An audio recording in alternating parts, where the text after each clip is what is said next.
Hello everyone, welcome back to the Harshi DSC classes. ఈరోజు మనము ఈ వీడియోలో పేపర్ 2Aకి సంబంధించినటువంటి సోషల్లో ప్రీవియస్గా అడిగినటువంటి బిట్స్ అన్ని ఈ వీడియోలో అయితే ఎక్స్ప్లెయిన్ చేసుకుందాము. సో వీడియో వచ్చేసి స్టార్టింగ్ నుంచి ఎండ్ వరకు చూడండి, మీకు ర్యాపిడ్ రివిజన్గా ఇవైతే యూజ్ అవుతాయండి. సో ఫస్ట్ క్వశ్చన్ అయితే చూద్దాము.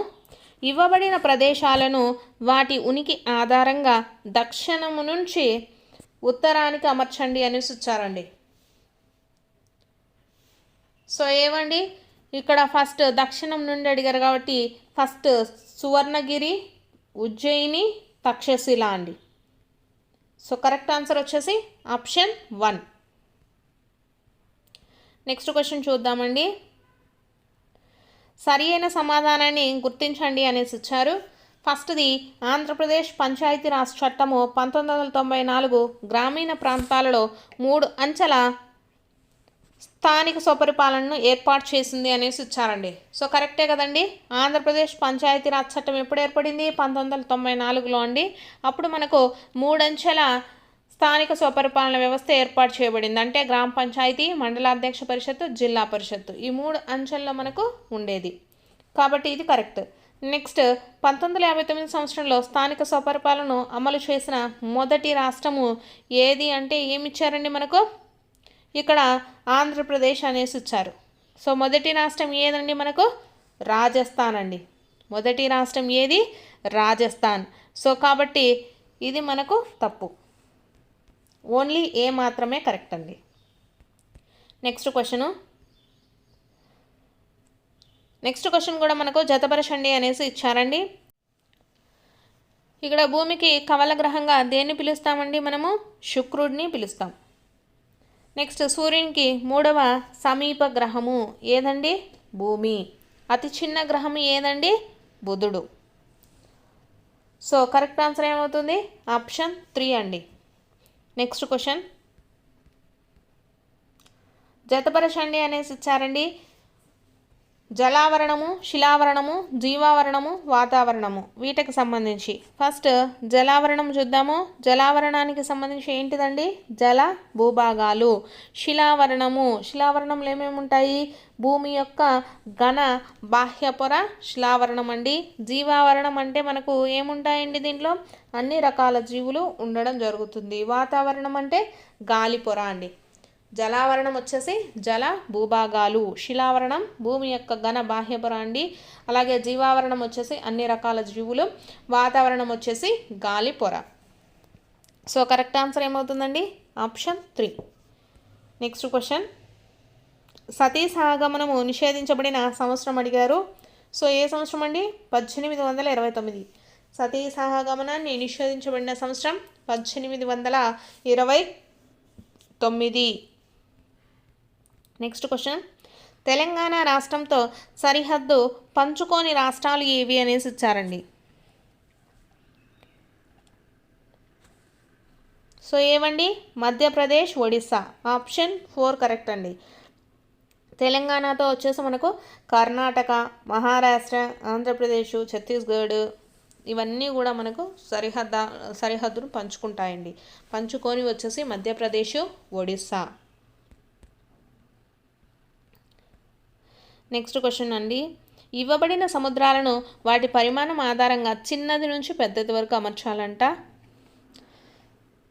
సో చిన్నది ఏంటిదండి? వీటిల్లో ఆర్కిటిక్ మహాసముద్రము, అలాగే దానికంటే కొంచెం పెద్దది అట్లాంటిక్ మహాసముద్రం, దానికంటే ఇంకా పెద్దది పసిఫిక్ మహాసముద్రం అండి. సముద్రాలు వాటి పరిమాణం ఆధారంగా చిన్న దాని నుంచి అడిగారండి. చిన్నది వచ్చేసి Arctic, Atlantic, Pacific. Next question ఇది కూడా మనకు జతపరచుము అనేసి ఇచ్చారండి. సో కళ్యాణి చాళుక్యులు వచ్చేసి మనకు దేనికి సంబంధించిందండి? బసవ కళ్యాణి. యాదవులండి. యాదవులు వచ్చేసి మనకు దేవగిరి. హొయసలులు వచ్చేసి మనకు దేనికి సంబంధించిందండి? ద్వార సముద్రము. పాండ్యులు వచ్చేసి మధురై అండి. కళ్యాణి చాళుక్యులు వచ్చేసి బసవ కళ్యాణి, యాదవులు వచ్చేసి రాజధాని వచ్చేసి దేవగిరి, హొయసలులు వచ్చేసి ద్వార సముద్రము, పాండ్యులు వచ్చేసి మధురై అండి. సో కరెక్ట్ ఆప్షన్ వచ్చేసి ఆప్షన్ 2.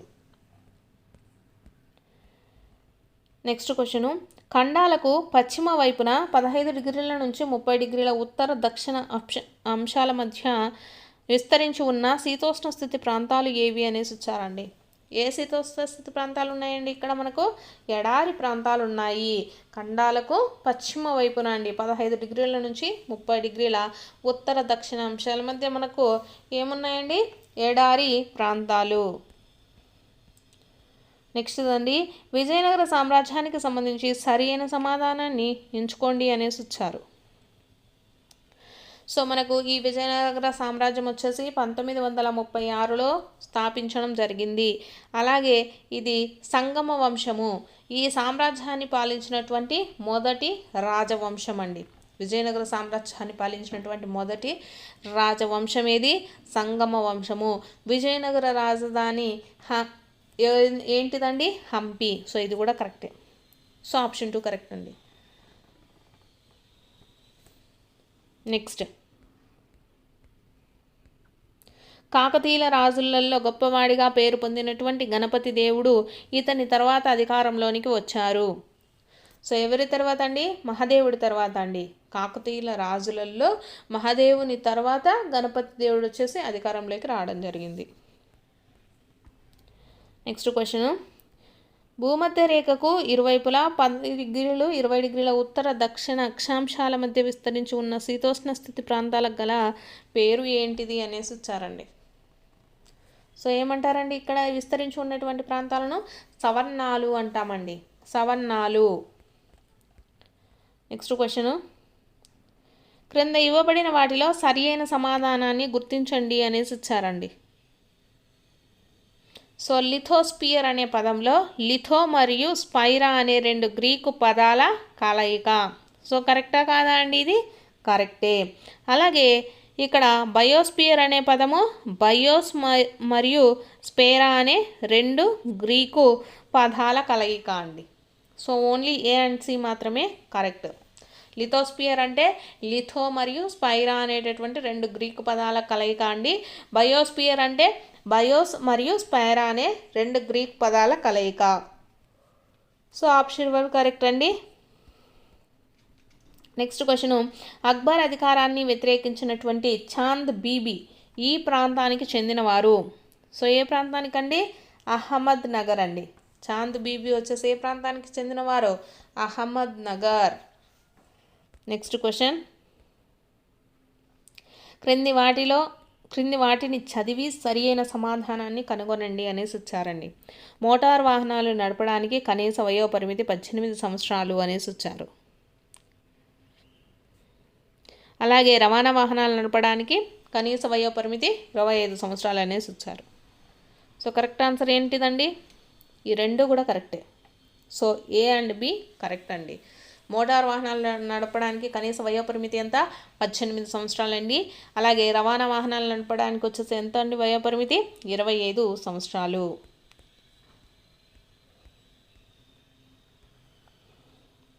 నెక్స్ట్ క్వశ్చన్, ఎంచుకునే దారిలో అనే పుస్తకంను రచించిన వారు. సో ఎవరండి రచించింది? మహనాజ్ ఆఫ్ కామి అండి. మహనాజ్ ఆఫ్ కామి. నెక్స్ట్ క్వశ్చను, క్రింది వాటిని జతపరచుము అనేసి ఇచ్చారండి. సో జగజ్జీవన్ రావు అండి. ఎవరండి జగజ్జీవన్ రావు? మనకు కార్మిక శాఖ మంత్రి. అలాగే డాక్టర్ జాన్ మత్తయ్య అండి, ఆర్థిక శాఖ మంత్రి. రాజ్ కుమారి అమృత్ కౌర్, ఆరోగ్య శాఖ మంత్రి. జయరామ్ దాస్ దౌలత్ రామ్, ఎవరండి వీళ్ళు? ఆహార వ్యవసాయ శాఖ మంత్రి. సో జగజ్జీవన్ రామ్ ఎవరండి? కార్మిక శాఖ మంత్రి. డాక్టర్ జాన్ మత్తయ్య వచ్చేసి మనకు ఆర్థిక శాఖ మంత్రి. రాజ్ కుమారి అమృత్ కౌర్ వచ్చేసి ఆరోగ్య శాఖ మంత్రి. అలాగే జయరామ్ దాస్ దౌలత్ రామ్ ఆహార వ్యవసాయ శాఖ మంత్రి. సో కరెక్ట్ ఆప్షన్ వచ్చేసి ఆప్షన్ 4 అండి. నెక్స్ట్ వచ్చేసి పెన్సిల్ను విస్తరింపుము అనేసి ఇచ్చారండి. పెన్సిల్ అంటే ఏంటిదండి? Platform for effective enforcement for no child labour అండి. Platform for effective enforcement for no child labour. Next question, schedule కులాలు షెడ్యూల్ తెగల అత్యాచార నిరోధక చట్టము రూపొందించబడిన సంవత్సరము. సో ఏ సంవత్సరం అండి? 1989 అండి. షెడ్యూల్ కులాలు షెడ్యూల్ తెగల అత్యాచార నిరోధక చట్టం రూపొందించబడిన సంవత్సరం 1989. నెక్స్ట్ క్వశ్చన్, హ్యూమస్ ఏర్పడే రేటును ప్రభావితం చేసేవి ఏవి అనేసి అడిగారండి. హ్యూమస్ ఏర్పడే రేటును ప్రభావితం చేసేటివి ఏంటివండి? వృక్షజాలము, జంతుజాలము, జీవావరణం అనమాట. సో ఎత్తు అనేది కాదు. సో ఆప్షన్ 3 అని కరెక్ట్ అండి. నెక్స్ట్ చూసుకున్నట్లయితే సిటీస్ని విస్తరింపుము అనేసి ఇచ్చారండి. CITES, the convention on international trade in endangered species of wild fauna and flora అండి. CITESని విస్తరింపుము అనేసి ఇచ్చారు. CITES అంటే ఏంటిదండి? The convention on international trade in endangered species of wild fauna and flora. Option 1 correct అండి. నెక్స్ట్ క్వశ్చను జతపరుచుము ఇచ్చారు. ఇక్కడ మనకు పిసికల్చర్, సెరికల్చర్, విటికల్చర్, హార్టికల్చర్ ఇవ్వడం జరిగిందండి. సో పిసికల్చర్ అంటే ఏంటిదండి? చేపల పెంపకము. సెరికల్చర్ అంటే ఏంటిదండి? పట్టు పురుగుల పెంపకము. విటికల్చర్ అంటే ఏంటిదండి? ద్రాక్ష తోటల పెంపకము. హార్టికల్చర్ అంటే ఏంటిదండి? కూరగాయలు, పూలు, పండ్లను పెంచడం. ఆప్షన్ 1 కరెక్ట్ అండి. ఆప్షన్ 1. పిసికల్చర్ అంటే ఏంటిదండి? చేపలు పెంచడం. పట్టు పురుగుల పెంపకాన్ని ఏమంటాము? సెరికల్చర్. ద్రాక్ష తోటల పెంపకాన్ని ఏమంటాము మనము? విటికల్చర్ అంటామండి. హార్టికల్చర్ అంటే కూరగాయలు, పండ్లు, పూలు పెంచడం. నెక్స్ట్ క్వశ్చన్, 30,000 మంది సైనికులతో కాసిం బజార్లోని ఆంగ్లేయుల ఫ్యాక్టరీపై దాడి చేసిన బెంగాల్ నవాబు ఎవరు? సో ఎవరండి? సిరాజుద్దౌలా అండి. సిరాజుద్దౌలా 30,000 మంది సైనికులతో కాసిం బజార్లోని ఆంగ్లేయుల ఫ్యాక్టరీ పైన దాడి చేసినటువంటి బెంగాల్ నవాబ్ ఎవరు? సిరాజుద్దౌలా. ఆప్షన్ 2. నెక్స్ట్ది జతపరుచుము ఇవ్వడం జరిగిందండి. బాలగంగాధర్ తిలక్, లాలా లజపతి రాయ్ వీళ్ళ గురించి. సో ఫస్ట్ బాలగంగాధర్ తిలక్ చూసుకున్నట్లయితే మనకు మహారాష్ట్ర అండి. లాలా లజపతి రాయ్ వచ్చేసి మనకు పంజాబ్, మహాత్మా గాంధీ వచ్చేసి గుజరాత్, చిత్తరంజన్ దాస్ వచ్చేసి బెంగాల్ అండి. బాలగంగాధర్ తిలక్ ఏ రాష్ట్రం అండి? మహారాష్ట్ర. లాలా లజపతి రాయ్ వచ్చేసి పంజాబ్, మహాత్మా గాంధీ వచ్చేసి గుజరాత్, చిత్తరంజన్ దాస్ వచ్చేసి బెంగాల్ అండి. సో ఏది కరెక్ట్ అండి? ఆప్షన్ 4. నెక్స్ట్ క్వశ్చన్, క్రింది వాటిని జతపరచుము అనేసి వచ్చారు. సో టైం మేనేజ్మెంట్ అనేది వెరీ వెరీ ఇంపార్టెంట్ అండి. మనకు అప్లికేషన్ టైప్స్లోనే అడుగుతున్నారు కాబట్టి క్వశ్చన్స్ కొంచెం టైం మేనేజ్మెంట్ అనేది చూసుకోండి. సో 1909లో ఏం జరిగిందండి? ముస్లింలకు మనకు ప్రత్యేక నియోజకవర్గాలు అనేటివి ఏర్పడ్డాయి. 1907లో కాంగ్రెస్లో చీలికలు అనేటివి ఏర్పడ్డాయి. 1905 వచ్చేసి మనకు బెంగాల్ విభజన. 1918లో వచ్చేసి అహ్మదాబాద్ మిల్లు కార్మికుల సమ్మె అండి. 1909 అండి. కరెక్ట్ ఆన్సర్ వచ్చేసి ఆప్షన్ 3 అవుతుంది. 1909లో వచ్చేసి మనకు ముస్లింలకు ప్రత్యేక నియోజకవర్గాలు అనేటివి ఇవ్వడం జరిగింది. నెక్స్ట్ 1907లో వచ్చేసి కాంగ్రెస్లో చీలిక. 1905 వచ్చేసి బెంగాల్ విభజన. అలాగే 1918 వచ్చేసి ముస్లింలకు ప్రత్యేక నియోజకవర్గాలు అనేటివి. అహ్మదాబాద్ మిల్లు కార్మికుల సమ్మె అనేది ఎప్పుడు జరిగిందండి? 1918. నెక్స్ట్ క్వశ్చన్, క్రింది వాణిని జతపరచండి అనేసి ఇచ్చారండి. ఫస్ట్ది పశ్చిమ బెంగాల్ వచ్చేసి సరిహద్దును బంగ్లాదేశ్తో పంచుకుంటుంది. నెక్స్ట్ది హిమాచల్ ప్రదేశ్ వచ్చేసి సరిహద్దును చైనాతో పంచుకుంటుందండి. మణిపూర్ వచ్చేసి మనకు దేంతో పంచుకుంటుంది అంటే మయన్మార్తో అండి. మణిపూర్ వచ్చేసి సరిహద్దును మయన్మార్తో పంచుకుంటుంది. అలాగే గుజరాత్ వచ్చేసి మనకు పాకిస్తాన్తో పంచుకుంటుందండి. సో ఇది జతపరచండి. నెక్స్ట్ క్వశ్చన్, ఋతుపవన శీతోష్ణ స్థితి ఆసియా ఖండంలో ప్రధానంగా ఈ ప్రాంతాల్లో కనిపిస్తుంది అనేసి ఇచ్చారు. సో ఋతుపవన శీతోష్ణ స్థితి మనకి ఎక్కడ కనిపిస్తుందండి? దక్షిణ మరియు ఆగ్నేషియా ప్రాంతంలో కనిపిస్తుంది. నెక్స్ట్ క్వశ్చను, ఫ్రాన్స్ చరిత్రలో ఈ కాలాన్ని బీతావహ పాలన అంటారు అనేసి వచ్చారండి. ఏ కాలాన్ని అండి? 1793 నుంచి 1794 కాలాన్ని ఏమంటామండి? బీతావాహన పాలన అంటారు. ఆప్షన్ 2 అండి. నెక్స్ట్ది, హిట్లర్ పాలనా కాలం నాటి జర్మనీ కరెన్సీ ఏది? సో ఏదండి? మార్క్ అండి. మార్క్. హిట్లర్ పాలనా కాలం నాటి జర్మన్ కరెన్సీ ఏది? మార్క్. నెక్స్ట్ది, ఇది కూడా మనకు జతపరచండి అనేసి వచ్చారండి. దేశము, దాని యొక్క పార్టీ పేరు. సో సిరియా వచ్చేసి ఆల్బాత్ పార్టీ అండి. సిరియా వచ్చేసి మనకు ఆల్బాత్ పార్టీ. మెక్సికో వచ్చేసి ఇన్స్టిట్యూషనల్ రెవల్యూషనరీ పార్టీ అండి. జింబాబ్వే వచ్చేసి మనకు జాన్ పిఎఫ్ పార్టీ. జింబాబ్వే వచ్చేసి జాను పిఎఫ్ పార్టీ అండి. సో మనకు కరెక్ట్ ఆన్సర్ ఏమవుతుంది? ఆప్షన్ 2 అండి. నెక్స్ట్ క్వశ్చను, ఇది కూడా జతపరచండి అండి. రాష్ట్రము, దానికి సంబంధించి లోక్సభ స్థానాల సంఖ్య ఇచ్చారు. సో ఉత్తరప్రదేశ్ యొక్క లోక్సభ స్థానాలు చూసుకున్నట్లయితే 80.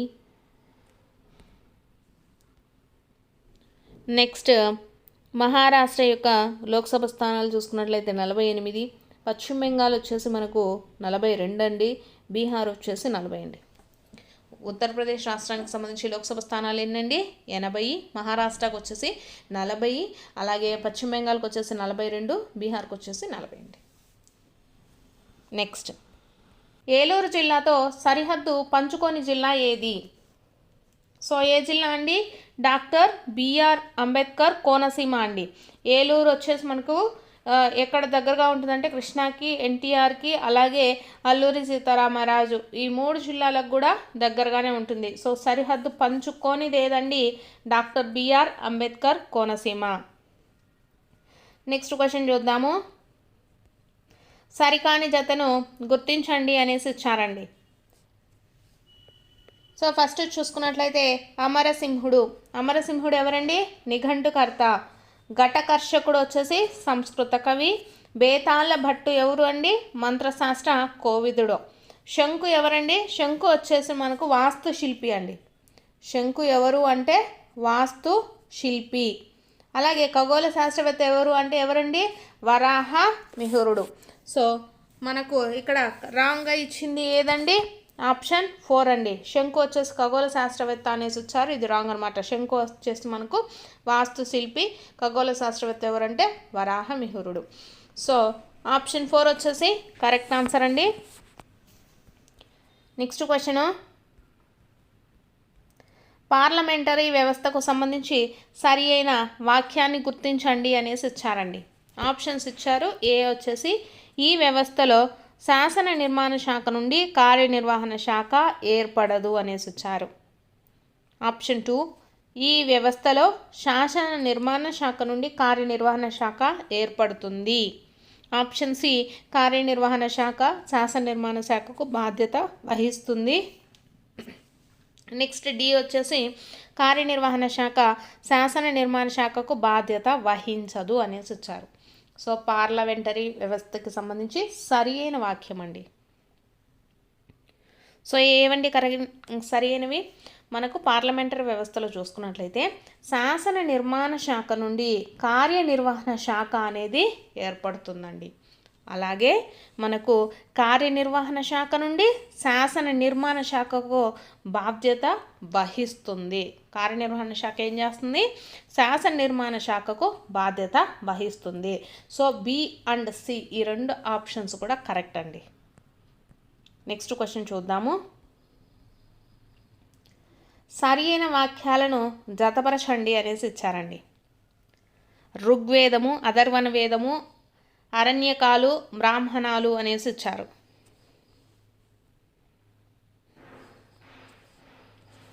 సో ఋగ్వేదం అంటే ఏంటిదండి? ఋగ్వేదంలో మనకు మొత్తము 1028 శ్లోకాల సముదాయం అయితే ఉంటుంది. నెక్స్ట్ అథర్వణ వేదం అండి. అథర్వణ వేదం వచ్చేసి మనకు మంత్రతంత్రాలు కలిగినది. నెక్స్ట్ అరణ్యకాలు. అరణ్యకాలు అంటే ఏంటిదండి? ఉత్సవాలు, త్యాగాల వంటి వాటిని వివరిస్తుంది. అలాగే బ్రాహ్మణులు అంటే వేదాలలోని మంత్రాలను సాంప్రదాయబద్ధంగా వివరించేవి అండి. So option B. చూడండి ఒకసారి ఋగ్వేదం అండి. ఋగ్వేదం అంటే ఏంటిదండి? 1028 శ్లోకాల సముదాయము. అథర్వణ వేదం అంటే మంత్రతంత్రాలను కలిగి ఉన్నది. అరణ్యకాలు అంటే ఉత్సవాలు, త్యాగాలు వంటి వాటిని వివరిస్తాయి. బ్రాహ్మణాలు అంటే వేదాలలో మంత్రాలను సాంప్రదాయబద్ధంగా వివరించేవి.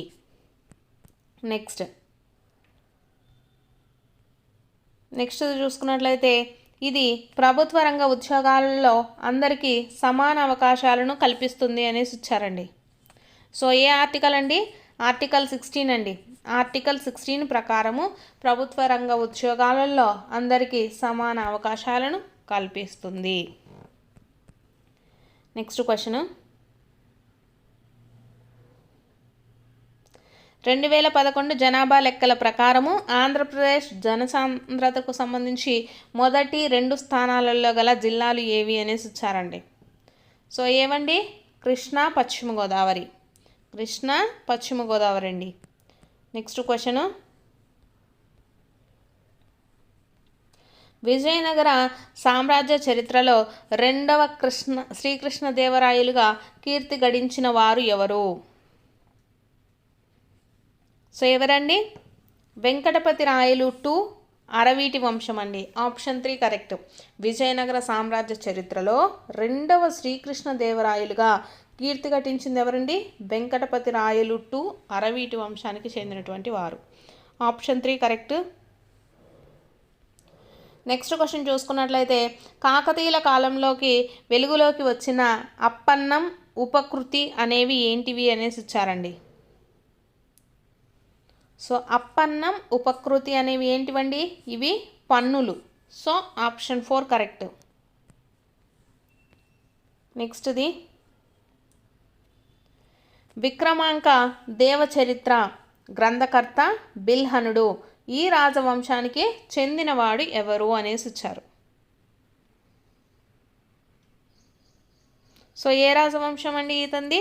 కళ్యాణి చాళుక్యుల వంశం అండి. విక్రమాంక దేవచరిత్ర గ్రంథకర్త ఎవరండి? బిల్హనుడు.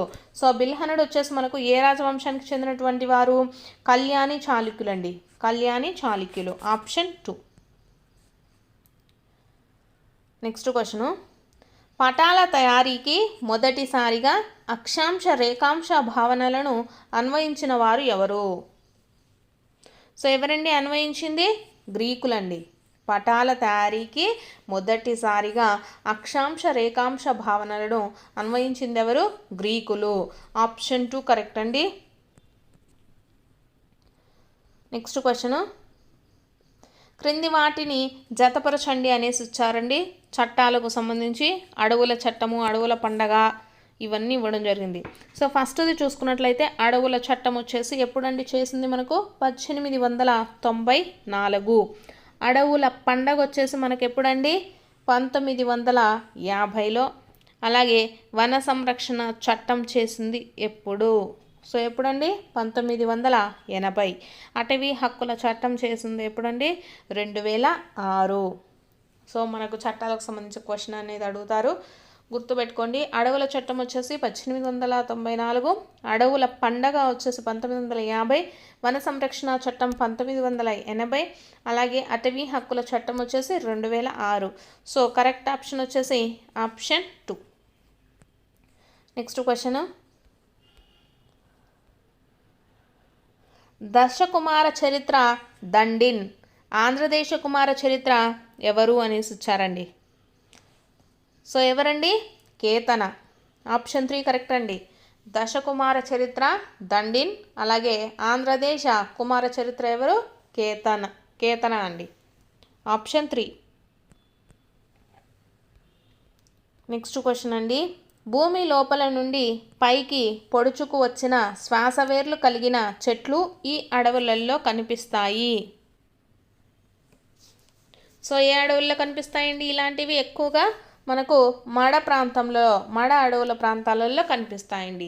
భూమి లోపల నుండి పైకి పొడుచుకొని వచ్చిన శ్వాస వేర్లు కలిగిన చెట్లు ఏ అడవుల్లో కనిపిస్తాయి? మనకు మడ అడవుల్లో కనిపిస్తాయి. నెక్స్ట్ క్వశ్చన్, ప్రాంతీయ రాజ్యాలు రాజధానులకు సంబంధించి సరికాని జతలను గుర్తించండి అనేసి ఇచ్చారండి. సరి కానటువంటివి. సో ఇక్కడ మనకు చూసుకున్నట్లయితే కళ్యాణి చాణక్యులు వచ్చేసి బసవ కళ్యాణి కరెక్ట్ అండి. నెక్స్ట్ హొయసలులు వచ్చేసి ద్వార సముద్రం, ఇది కూడా కరెక్టే. యాదవులు మనకు పాండ్యులు, వీటికి రెండింటికి సంబంధించి కరెక్ట్ రాజధానులు కాదండి. సో వీటికి సంబంధించి నేను వీడియో అయితే చేశాను, కింద లింక్ ఇస్తాను, ఒకసారి అయితే చూడండి క్లియర్గా. అన్నీ కూడా ఇవ్వడం జరిగిందండి, ఏ రాజ్యాలకు సంబంధించి ఏవి మనకు రాజధానులు అనేసి. సో కరెక్ట్ ఆన్సర్ ఏమవుతుందండి? BD అండి. BD అనేది తప్పు. నెక్స్ట్ క్వశ్చను, 10 సంవత్సరాల వయసు ఉన్న ఒక బాలిక ఒక తివాచీల కర్మాగారంలో పనిచేస్తుంది. ఇక్కడ ఉల్లంఘించబడినటువంటి ప్రాథమిక హక్కు ఏది అనేసి ఇచ్చారండి. సో ఏ హక్కు అండి ఇక్కడ ఉల్లంఘించబడింది? పీడనాన్ని నిరోధించే హక్కు అండి. చాలాసార్లు అడిగారు, మనకు మొన్న జరిగినటువంటి ఎగ్జిట్లో కూడా అడగడం జరిగిందండి ఈ క్వశ్చన్. 10 సంవత్సరాల వయసు ఉన్న బాలిక ఒక తివాచీల కర్మాగారంలో పనిచేస్తుంది. ఇక్కడ ఉల్లంఘించబడినటువంటి ప్రాథమిక హక్కు ఏదండి?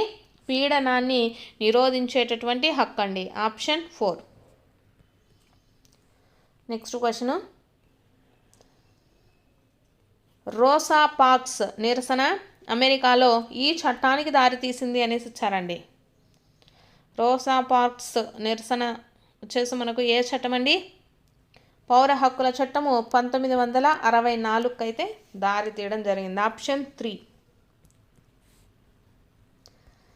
నెక్స్ట్ క్వశ్చను, బంగ్లాదేశ్తో సరిహద్దు పంచుకుంటున్న భారతీయ రాష్ట్రాలను గుర్తించుము. బంగ్లాదేశ్తో సరిహద్దులో ఉండేటటువంటి భారతీయ రాష్ట్రాలు ఏవండి? మనకు ఏమేమి ఉంటాయి? మిజోరం, త్రిపుర, మేఘాలయ, అస్సాం మరియు పశ్చిమ బెంగాల్. ఈ రాష్ట్రాలన్నీ కూడా మనకు బంగ్లాదేశ్ సరిహద్దు ప్రాంతాల్లోనే ఉంటాయండి. మిజోరాం, త్రిపుర, మేఘాలయ, అస్సాం, పశ్చిమ బెంగాల్.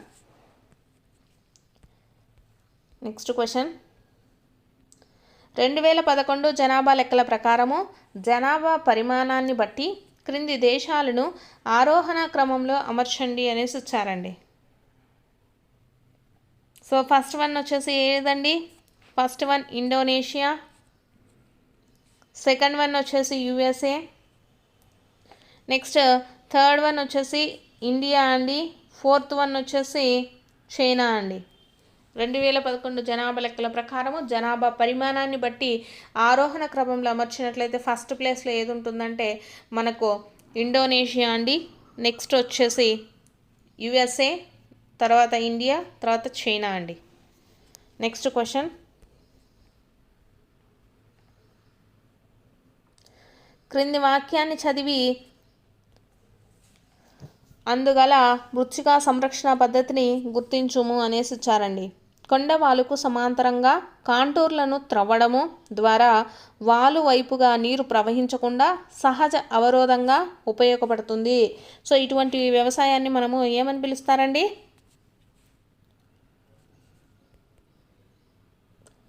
కాంటూర్ ఫ్లాయింగ్ అంటారండి. ఏమంటారు వీటిని? కాంటూర్ ఫ్లాయింగ్. కొండవాలుకు సమాంతరంగా కాంటూర్లను తవ్వడం ద్వారా వాలు వైపుగా నీరు ప్రవహించకుండా సహజ అవరోధంగా ఉపయోగపడుతుంది. దేని ద్వారా? కాంటూర్ ఫ్లాయింగ్ ద్వారా. నెక్స్ట్ క్వశ్చన్, ఇది మృత్తిక యొక్క రంగు, రూపము, రసాయన లక్షణాలు, ఖనిజ పదార్థాలను నిర్ణయిస్తుంది అని ఇచ్చారండి. సో ఏదండి? మాతృశిల అండి. మాతృశిల అంటే ఎలా ఉంటుందంటే మృత్తిక యొక్క రంగు, రూపము, రసాయన లక్షణాలను, ఖనిజ పదార్థాలను నిర్ణయిస్తుంది.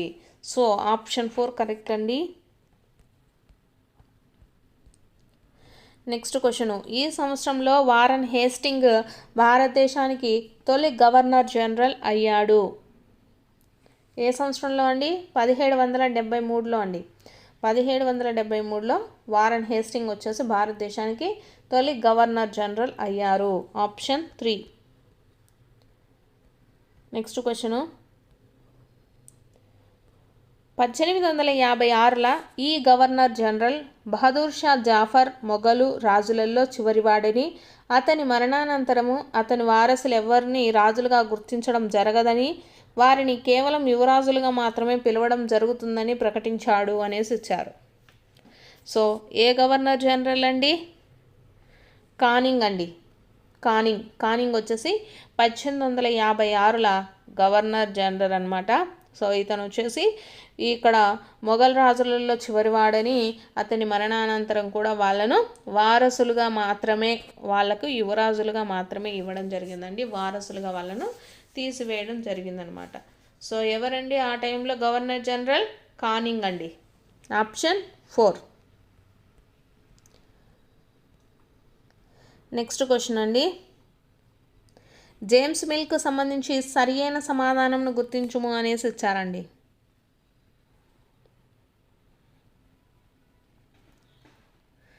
అతనికి జేమ్స్ మిల్ అంటే మనకు జేమ్స్ మిల్ వచ్చేసి అతనికి ఆసియా సమాజాల నాగరికతలు ఐరోపా వారి కంటే తక్కువ స్థాయిలో ఉన్నాయనేటటువంటి అభిప్రాయము ఈ జేమ్స్ మిల్కు ఎక్కువగా ఉందండి.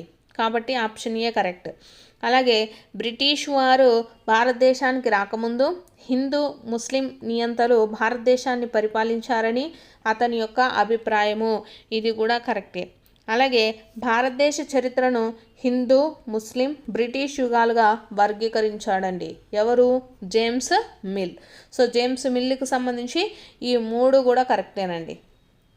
సో ABD అనేది రైట్ ఆన్సర్ అవుతుంది. అన్నీ కూడా ఇలా అప్లికేషన్ టైప్ ఆఫ్ బిట్సే రావడం జరుగుతుంది. సో కొన్ని మాత్రమే మనకు ఈ విధంగా సింగిల్ లైన్ క్వశ్చన్స్ అనేటివి ఉంటాయండి. తమిళనాడుకు ఉత్తరంగా ఉన్న తూర్పు తీర ప్రాంతాన్ని ఇలా పిలుస్తారు. సో ఏమని పిలుస్తారండి? ఉత్తర సర్కార్ అని పిలుస్తారండి. తమిళనాడుకు ఉత్తరంగా ఉన్న తూర్పు తీర ప్రాంతాన్ని ఏమని పిలుస్తారు? ఉత్తర సర్కార్. ఆప్షన్ 4. నెక్స్ట్ క్వశ్చన్ అండి, జతపరచండి. నదులు వాటి యొక్క ఉపనదులకు సంబంధించింది. సో సింధు నది ఉపనది ఏంటిదండి? షోక్ అండి. నెక్స్ట్ గోదావరి నదికి వచ్చేసి వెన్గంగా, బ్రహ్మపుత్ర నది వచ్చేసి లోహిత్, అలాగే గంగా నదికి వచ్చేసి ఘాగ్రా అండి. సింధు నది ఉపనదులు వచ్చేసి షోకు, గోదావరి నదికి వచ్చేసి వెన్గంగా, బ్రహ్మపుత్ర నది వచ్చేసి లోహిత్ అండి, గంగా నది వచ్చేసి ఘాగ్రా.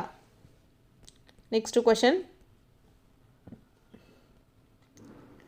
ప్రస్తుతం భారతదేశంలో గల బయో రిజర్వాయర్ల సంఖ్య ఎంతండి?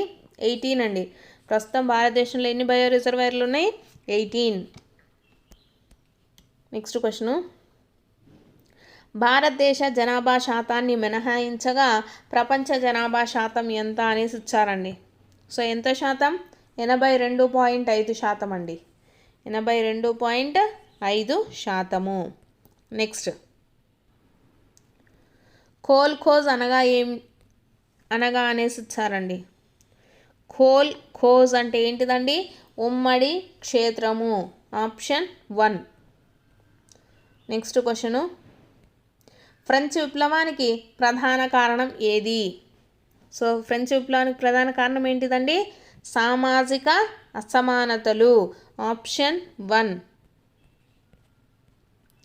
నెక్స్ట్ క్వశ్చను, ఇండోనేషియాతో వలసరాజ్య అధికారం చలాయించిన వారు.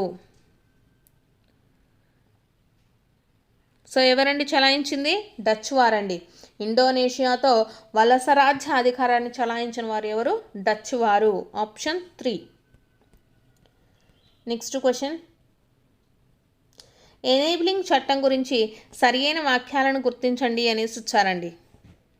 సో మనకు 1933లో ఎనేబులింగ్ చట్టం అనేది ఆమోదించబడింది.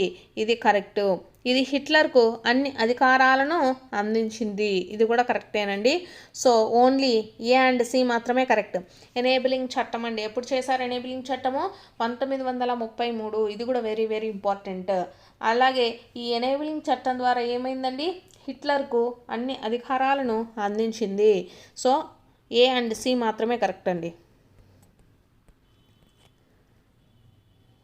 నెక్స్ట్, సుస్థిరాభివృద్ధికి సంబంధించి సరియైన వాక్యాలను గుర్తించండి అనేసి ఇచ్చారండి. సో ఇది కూడా మనకు అప్లికేషన్ టైప్ క్వశ్చనే. సో ఏమేంటివండి? షూ మేకర్ రాసిన స్మాల్ ఈజ్ బ్యూటిఫుల్ పుస్తకంలో సుస్థిరాభివృద్ధి ప్రాముఖ్యతను తెలిపారు. సో ఇది కరెక్టేనండి. నెక్స్ట్, 1987లో బ్రంట్లాండ్ కమిషన్ నివేదిక ప్రపంచ స్థాయిలో వనరుల పరిరక్షణకు ప్రాథమిక అధికారాలను అందించింది. ఇది కూడా కరెక్టే. నెక్స్ట్, ఈ భావన అవర్ కామన్ ఫ్యూచర్ అనే పుస్తకంలో ప్రచురించబడింది. ఇది కూడా కరెక్టే. సో ఓన్లీ ఏ, బి, సి మాత్రమే కరెక్ట్ అండి. డి అనేది కాదు. సుస్థిరాభివృద్ధికి సంబంధించినటువంటి సరి అయిన వాక్యాలు. నెక్స్ట్ క్వశ్చన్, ఒప్పంద కార్మికుల వలస విధానాన్ని రద్దు చేసిన సంవత్సరం. ఒప్పంద కార్మికుల వలస విధానాన్ని అండి ఎప్పుడు రద్దు చేశారు? 1921. నెక్స్ట్ క్వశ్చన్ అండి, శిశు మరణాల రేటు అనగానేమి అనేసి ఇచ్చారండి. శిశు మరణాల రేటు. సో ఎలా చూస్తారండి శిశు మరణాల రేటు? ఒక నిర్దిష్ట సంవత్సరంలో జన్మించినటువంటి 1000 మంది పిల్లల నిష్పత్తిలో 1 సంవత్సరం వయసులోపే మరణించేటటువంటి పిల్లల సంఖ్య. దాన్ని బట్టి మనకు శిశు మరణాల రేట్ అనేది నిర్ణయిస్తారండి. ఒక నిర్దిష్ట సంవత్సరంలో జన్మించిన 1000 మంది సజీవ పిల్లల నిష్పత్తిలో 1 సంవత్సరం వయసులోపే మరణించే పిల్లల సంఖ్య. నెక్స్ట్, ఆప్షన్ 1 కరెక్ట్ అండి ఇందాకటి దానికి. నెక్స్ట్, జతపరచుము ఇచ్చారు. నీటిపారుదల పథకాలు, సో నదులకు సంబంధించి ఇచ్చారండి. సో మనకు కోట బ్యారేజ్ వచ్చేసి మనకు ఏ నది మీద అండి? చంబల్ నది. నెక్స్ట్, ప్రవరా ప్రాజెక్ట్ అండి. సో ప్రవరా ప్రాజెక్ట్ ఏదండి? గోదావరి నది. సర్దార్ సరోవర్ అండి. సర్దార్ సరోవర్ దేని మీద అండి? నర్మదా నది. సలాల్ ప్రాజెక్ట్ ఎక్కడండి? చీనాబ్ నది. సలాల్ ప్రాజెక్ట్ ఏ నది మీద ఉంది? చీనాబ్ నది అండి. కోట బ్యారేజ్ వచ్చేసి చంబల్ నది. అలాగే ప్రవరా ప్రాజెక్ట్ వచ్చేసి గోదావరి నది. సర్దార్ సరోవర్ వచ్చేసి నర్మదా నది మీద. అలాగే సలాల్ ప్రాజెక్ట్ వచ్చేసి చీనాబ్ నది అండి. నెక్స్ట్ చూసుకున్నట్లయితే క్రింద ఇవ్వబడిన వాటిల్లో సరికాని వాక్యాన్ని గుర్తించండి అనేసి ఇచ్చారండి. 2018లో భారతదేశం పండ్లు కూరగాయల ఉత్పత్తిలో ప్రపంచ ప్రథమ స్థానంలో ఉండెను అనేసి ఇచ్చారు. లేదండి ప్రథమ స్థానంలో. సో సరికానిది అదే. So option 1 correct. Next question, క్రింది వాటిని జతపరచండి అనేసి వచ్చారండి. టాటా మోటార్స్, ఇన్ఫోసిస్, సుందరం ఫాస్టనర్స్, రాన్ బాక్స్కి. సో ఇక్కడ ఫస్ట్ చూసుకున్నట్లయితే మనకు టాటా మోటార్స్ దేనికి సంబంధించిందండి? వాహనాలకు సంబంధించింది. నెక్స్ట్ ఇన్ఫోసిస్ వచ్చేసి దేనికండి? సాంకేతిక సమాచారము, ఐటీకి సంబంధించింది. నెక్స్ట్ సుందరం ఫాస్టనర్స్ వచ్చేసి మనకు దేనికి సంబంధించింది? నట్టులు, బోల్ట్లు అండి. రాన్ బాక్సీ వచ్చేసి మనకు ఒక మందుల కంపెనీ అండి. సో ఇది మనకు జతపరచండి. సో టైం అనేది కొంచెం చూసుకోండి. మనకు ఇవి అప్లికేషన్ టైప్స్లలోనే ఎక్కువగా బిట్లు అడగడం జరుగుతుంది కాబట్టి మనకు ఇవి 4 ఆప్షన్స్, వాటిని చదవటము, వాటిని అనలైజ్ చేసుకోవటము, వాటికి ఆన్సర్ పెట్టడం, దీంట్లోనే మనకు టైం అనేది ఎక్కువగా అయిపోతుంటుందండి. సో కొంచెం టైం మేనేజ్మెంట్ అనేది చూసుకోండి ప్రతి ఒక్కరు కూడా. నెక్స్ట్ క్వశ్చను, ఈ సంవత్సరంలో ఇంగ్లాండ్, స్కాట్లాండ్ల మధ్య కుదిరిన ఐక్యతా చట్టం ఫలితంగా United Kingdom of Great Britain ఏర్పడింది. సో ఏ చట్టం అండి? 1707లో జరిగినటువంటి ఇంగ్లాండ్ స్కాట్లాండ్ మధ్య కుదిరిన ఐక్యతా చట్టం ఫలితంగా మనకు ఏం ఏర్పడిందండి? United Kingdom of Great Britain అనేది ఏర్పడింది. So option 2 correct. Next question, క్రింది సంఘటనలను అవి జరిగిన కాలాన్ని అనుసరించి క్రమ పద్ధతిలో అమర్చండి అనేసి ఇచ్చారండి. మనకు ఫస్ట్ చూసుకున్నట్లయితే ఇది ఫస్ట్ది ఏంటిదండి? అంబేద్కర్ అణగారిన వర్గాల సమైక్యను స్థాపించడం అనేది ఫస్ట్ జరిగింది. దాని తర్వాత మనకు పూనా వడంబడిక జరిగిందండి.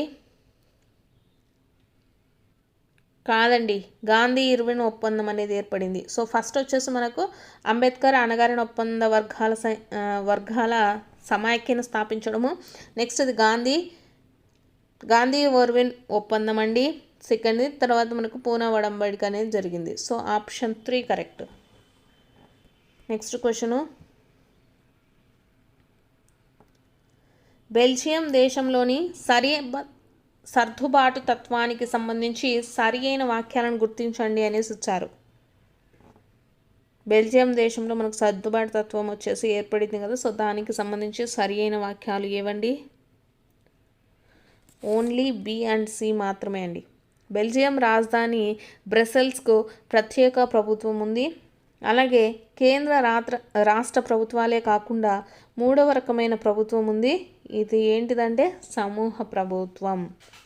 సో ఇది మనకు బెల్జియం దేశంలోని సర్దుబాటు తత్వానికి సంబంధించింది. So only B and C మాత్రమే కరెక్ట్ అండి.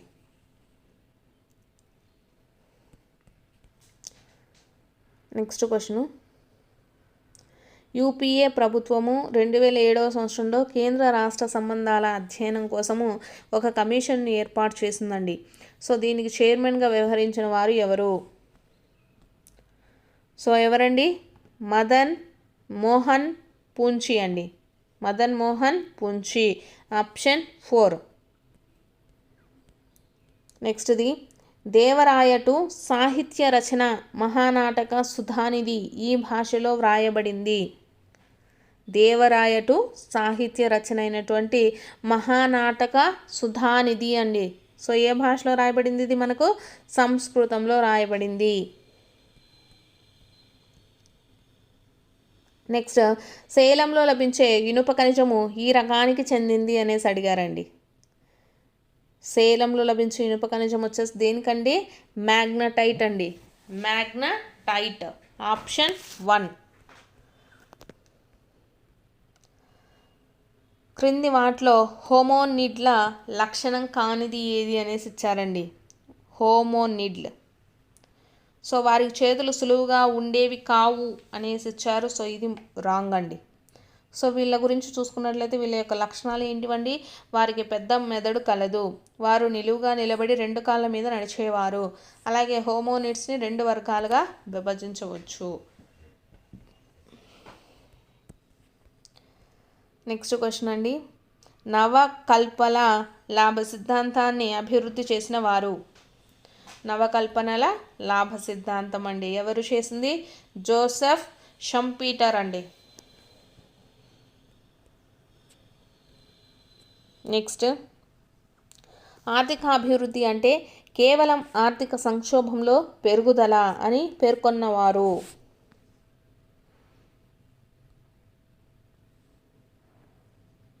సో ఎవరండి పేర్కొన్నది? కొలిన్ క్లార్క్ అండి.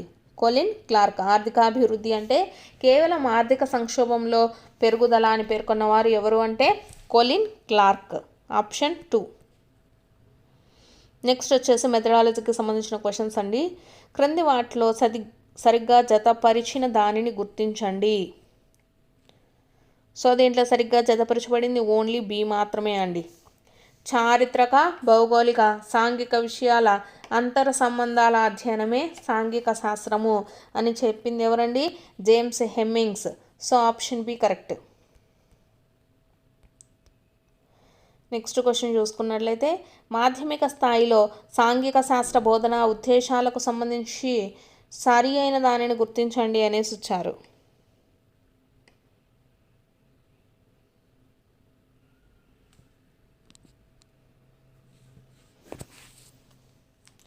సో ఇక్కడ మనకు సరి అయినది చూసుకున్నట్లయితే ఏంటిదండి, పౌరశాస్త్రము.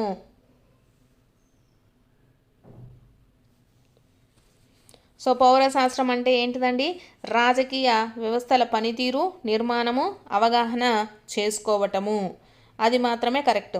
చరిత్ర బోధన అంటే మానవ శ్రమ పట్ల గౌరవాన్ని పెంపొందించడం కాదండి, గతాన్ని అర్థం చేసుకోవడము, సంస్కృతిని గౌరవించడము, ఇవన్నీ చరిత్రకు సంబంధించింది. నెక్స్ట్ భూగోళ శాస్త్ర బోధన అంటే ఏంటిదండి, మనకు భూమి, వనరులు, పర్యావరణ, భౌగోళిక పరిస్థితులపైన అవగాహన కల్పిస్తుందన్నమాట. అలాగే అర్థశాస్త్ర బోధన. అర్థశాస్త్ర బోధన అంటే ఏంటిదండి, మనకు ఆర్థిక వనరుల గురించి, ఉత్పత్తి, వినియోగము మరియు శ్రమ విలువలను, ఇవన్నీ కూడా మనకు ఆర్థిక శాస్త్రం అనేది బోధిస్తుంది. ఇక్కడ ఈ 3 బోధనలు తప్పుగా ఇవ్వడం జరిగింది. సో కరెక్ట్గా ఇచ్చి సరి అయిన దాన్ని అడిగారు కాబట్టి సరి అయింది ఓన్లీ పౌరశాస్త్రం మాత్రమే అండి. పౌరశాస్త్రం అంటే ఏం చేస్తుంది, మనకు రాజకీయ వ్యవస్థల యొక్క పనితీరును, నిర్మాణాన్ని అవగాహన చేసుకోవడానికి మనకు యూజ్ అవుతుంది. సో మీకు మిగిలినవి కూడా చెప్పాను కదా, సో ఎందుకు యూజ్ అవుతాయో. సో కరెక్ట్ ఆప్షన్ వచ్చేసి ఆప్షన్ 4 అండి. నెక్స్ట్ క్వశ్చన్ చూసుకున్నట్లయితే, a taxonomy of learning, teaching and assessing గ్రంథ రచయిత ఎవరు అనేసి అడిగారండి. A taxonomy of learning, teaching, assessing గ్రంథ రచయిత ఎవరండి, David R Krathwohl, option 3. Next question చూసుకున్నట్లయితే, నలుగురు 7వ తరగతి విద్యార్థులు స్వయంగా గ్రంథాలయ పుస్తకాలు పరిశీలించి కాకతీయ పరిపాలన కాలంపై టైమ్ లైన్ చార్టును రూపొందించారు. ఇది అనేసి ఇచ్చారండి. సో వీళ్ళు గ్రంథాలయానికి వెళ్ళి అక్కడ పుస్తకాలను పరిశీలించి వారి యొక్క పరిపాలన కాలం పైన టైమ్ లైన్ చార్ట్లను వేశారండి. Time line చార్ట్లు. సో ఇది ఏ అభ్యాసం అవుతుంది, మనకు నిర్మాణాత్మక అభ్యాసనం కిందికి వస్తుంది. సో ఆప్షన్ 2 కరెక్ట్ అండి. నెక్స్ట్ క్వశ్చన్, విద్యా ప్రణాళిక ఉపగమాలకు సంబంధించి సరి అయిన సమాధానాలను గుర్తించండి అనేసి ఇచ్చారండి. సో ఇక్కడ చూసుకున్నట్లయితే యూనిట్ ఉపగమం, ఏకకేంద్ర ఉపగమం, తార్కిక ఉపగమం అనేసి ఇచ్చారు. Very very important, compulsory question అనేది ఉంటుందండి. సో ఇక్కడ చూసుకున్నట్లయితే మనకు యూనిట్ ఉపగమం అంటే ఏంటిదండి,